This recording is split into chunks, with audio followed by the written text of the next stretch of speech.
مردان میں ناخوشگوار واقعہ ہوا جی آپ نے دیکھا کہ یہ کوئی پہلا نہیں، اس سے پہلے مشال خان، جی پھر سیالکوٹ، کئی جی واقعہ اس طرح کے ہو چکے ہیں کہ ختم نبوت کے الزام یا اس کے مرتکب ہوئے ہیں لوگ، جی اور پھر عوام نے یہ فیصلہ خود ہی کر دیا، جی اور اب وہ واصل جہنم ہوئے یا وہ بے گناہ تھے، یا واقعی وہ کہتے ہیں نا سلپ آف ٹنگ، یا زبان ان کی پھسل گئی، یا کہ ان کی نیت تھی یہ گناہ کرنے کی.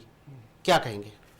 گزارش یہ ہے کہ مردان کا جو واقعہ ہے ہوں یقیناً ہر صاحب علم اور باشعور اور ہر پاکستانی ہوں اس طرح کے واقعات کی نہ صرف مذمت کرتا ہے بلکہ کسی بھی مقدس ہستی کو ٹارگٹ کر کے یا کسی بھی مقدس ہستی کی شان میں بے ادبی اور گستاخی کی جائے، ہوں کیا ہے وہ انبیاء کرام علیہم السلام ہوں، یا وہ صحابہ کرام ہوں، یا وہ اہل بیت ہوں، یا وہ اولیاء کرام ہوں. ٹھیک ہے.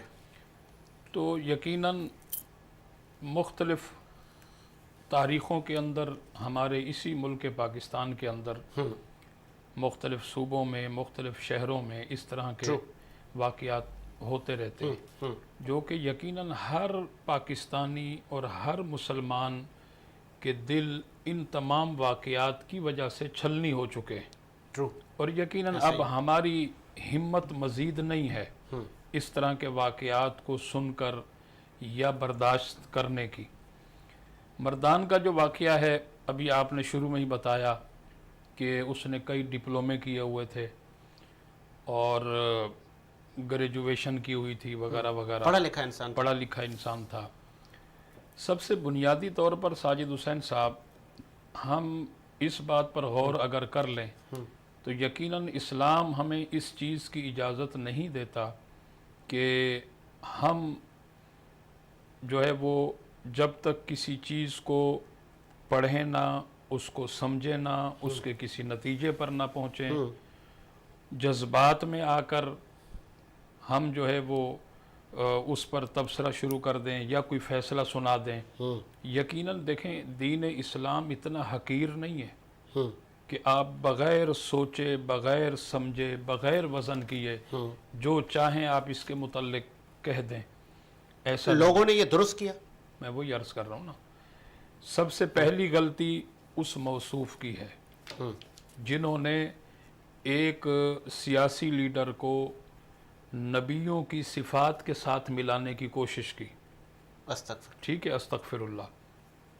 اور اس نے جو کچھ بھی وہ پشتو زبان کے اندر ہیں، میں نے بھی، میرے ایک دوست ہیں سید میر غالب حسین شاہ صاحب، میں نے ان سے پوچھا آج آپ کے شو میں آنے سے پہلے، میں نے کہا یہ پشتو میں، کیونکہ میں نے وہ کلپ سنا ہے وہ گفتگو، انہوں نے یہ کہا کہ یہ جو ہے کوئی سیاسی وہاں کا نامینیٹ ہے، غالباً ایم این اے کے لیے ہے یا ایم پی اے کے لیے ہے. ٹھیک ہے. اس کے مطلب تعریفی کلمات اس نے جو ہے اس شخص کو نبیوں کے ساتھ جو ہے ملانے کی کوشش کی. اچھا، بعض لوگوں نے کہا کہ نہیں، وہ جو ان کی سیاسی جماعت کے چیئرمین صاحب ہیں وہ ان کے متعلق ان کے یہ کلمات تھے جس کے عمران خان صاحب کے متعلق. ہاں، جس کے لیے بھی تھے. لیکن سب سے بڑا ظلم یہ ہے کہ آپ جو ہے، کیا ہے وہ سیاسی جماعت کا چیئرمین ہو یا کوئی ایم این اے یا ایم پی اے کے لیے نامینیٹ ہو، اس کو آپ ایک پیغمبر اسلام کے ساتھ ملا رہے ہیں. یہ بہت بڑا ظلم. یقیناً ہم اس کی بھرپور مذمت کرتے ہیں. یہ گستاخی کی ہے، یہ بے ادبی کی ہے، بالکل ایسا نہیں ہونا چاہیے. مولانا صاحب، گستاخی کی آئین پاکستان میں سزا ہے، لیکن یہاں پہ لوگوں خود فیصلہ کر دیتے میں ہیں. وہی عرض کر رہا ہوں نا. دیکھیں یقیناً میں نے عرض کیا نا کہ اس کے اس عمل کی وجہ سے مسلمانوں کے دل چھلنی ہوئے. ہر مسلمان، ہر پاکستانی کو بہت زیادہ تکلیف پہنچی ہے. لیکن اس کے پھر بعد عوام نے جو فیصلہ کیا ہے، ٹھیک ہے نا، یقیناً اس فیصلے کی اجازت اسلام نہیں دیتا کہ ہم قانون کو خود سے ہاتھ میں لے لیں اور کسی میدان کے اندر یا کسی روڈ کے اوپر جو ہے خود ہی عدالت لگا دیں اور خود ہی فیصلہ سنا دیں. ایسا نہیں ہے. ٹھیک ہے، اس سے پکڑنا چاہیے اور پولیس کو باقاعدہ اس کی اطلاع کرنی چاہیے اور اس سے پکڑ کر پولیس کے حوالے کرنا چاہیے تھا، اس کی FIR ہونی چاہیے تھی، اور پھر قانون اپنا راستہ خود بناتا. جو قانونی ایک سزا ہے عین پاکستان، دستور پاکستان. گستاخ نبی کی ایک سزا، سرتن سے جدا، سرتن سے جدا. جی وہ لوگوں نے کیا نا سر. میں وہی عرض کر رہا ہوں. دیکھیں وہ کیوں کیا. دیکھیں جب لوگوں کا اعتماد ختم ہو جائے گا، آپ ماضی میں دیکھیں نا، اس طرح کے اگر واقعات ہوئے، لوگوں کو گرفتار کروایا گیا، FIR ہوئی، اس کے بعد جناب وہ ریلیز ہو جاتے ہیں، رہا ہو جاتے ہیں، تو ظاہر سی بات ہے لوگوں کا اعتماد تو ختم ہوگا نا.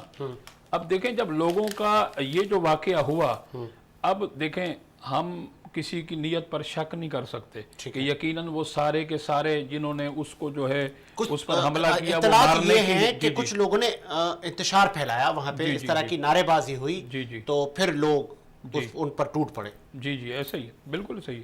وہی میں عرض کر رہا ہوں. دیکھیں سب کا مقصد یقیناً یہ نہیں ہوگا کہ ہم اس کو جان سے مار دیں، ختم کر دیں. ممکن ہے کہ اس میں جو ہے بہت سارے لوگ اس لیے آگے بڑھے ہوں کہ ہم جو ہے وہ اس کو جو ہے کچھ سزا دیں تاکہ آئندہ جو ہے اس طرح کی یہ غلطی نہ کرے. اچھا اب یہاں میں تو بڑا حیران ہو رہا ہوں کہ وہ گریجویشن ہے، اس نے ڈپلومے کیے ہوئے ہیں، وہ پڑھا لکھا ہے، پتہ نہیں آپ بتا رہے تھے کہ حافظ قرآن بھی ہے، تو پھر پڑھا لکھا ہو کے اس طرح کی اتنی بڑی حرکت. اچھا یہ بھی بتایا جا رہا ہے اس کو دعا کے لیے بلایا گیا. جی ایسا ہی. بھائی آپ کو جس مقصد کے لیے، دیکھیں ظلم کی بات تو یہ ہے نا کہ ہمیں جس مقصد کے لیے نامینیٹ کیا جائے، بھئی آپ اپنے مقصد کے لیے آئیں، وہ کام کریں اور آپ چلے جائیں. لیکن اکثر آپ اللہ بہتر جانتا ہے، لیکن ہم پستائی کا شکار نہیں ہیں کہ شاہ سے زیادہ شاہ کی وفاداری میں ہم اتنا آگے بڑھ جاتے ہیں کہ ہمیں ہماری زبان تک کنٹرول میں نہیں رہتی. بالکل. اس پر میں آپ کو مسلم شریف کی حدیث عرض کرتا ہوں.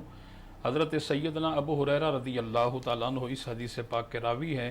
نبی کریم علیہ الصلوۃ والسلام نے ارشاد فرمایا کہ آخری دور میں ایک ایسا گروہ ہوگا جو کہ جھوٹ بولے گا، لوگوں کو دھوکہ دے گا، اور وہ ایسی ایسی باتیں سامنے لائے گا، وہ باتیں نہ تم لوگوں نے سنی ہوں گی نہ تمہارے باپ دادا نے سنی ہوں گی.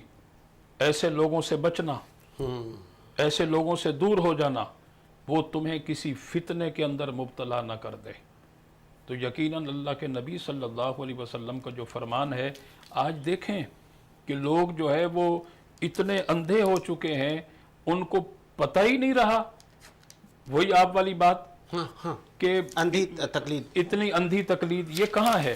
کیا ہمارے دین کے اندر اندھی تقلید ہے؟ ہرگز نہیں ہے. ہمارا دین اس اندھی تقلید کی اجازت نہیں دیتا. تو لہٰذا یقیناً علماء کی اس پہ کتنی بڑی ذمہ داری ہے کہ اس طرح کے واقعات کی روک تھام ہو، رونما نہ ہو شہروں میں. ہماری جو آنے والی پیڑھی ہے، جو نسلیں ہیں، ان کی کس طرح کاؤنسلنگ کرنی ہے. دیکھیں میں عرض کروں کہ علماء کی بہت بڑی ذمہ داری ہے اس حوالے سے، اور یقیناً علماء اپنا کردار ادا کرتے ہیں اور کر رہے ہیں، اور انشاءاللہ یہ کردار ادا کرتے رہیں گے. گاہے پگاہے ساجد حسین صاحب آپ دیکھیں، کبھی کوئی ملعون جو ہے وہ نبوت کا دعویٰ کرتا ہے، کبھی کوئی ملعون، کوئی ملونہ آ جاتی ہے سر. کبھی ملونہ ابھی فیصل آباد کا واقعہ آپ کے سامنے، جہالت کی انتہا ہے. ابھی رمضان المبارک کے اندر اسی شہر کراچی کے اندر سعید احمد وارسی نامی ایک ملعون نے جو ہے وہ ثانی امام مہدی کا دعویٰ کیا، جبکہ اسلام کے اندر ثانی امام مہدی کا تصور ہی نہیں ہے، تصور ہی نہیں ہے. اور وہ قرب قیامت جو ہے مدینۃ المنورہ کے اندر پیدا ہوں گے حضرت امام مہدی علیہ السلام. ثانی مہدی کا تو تصور ہی نہیں ہے.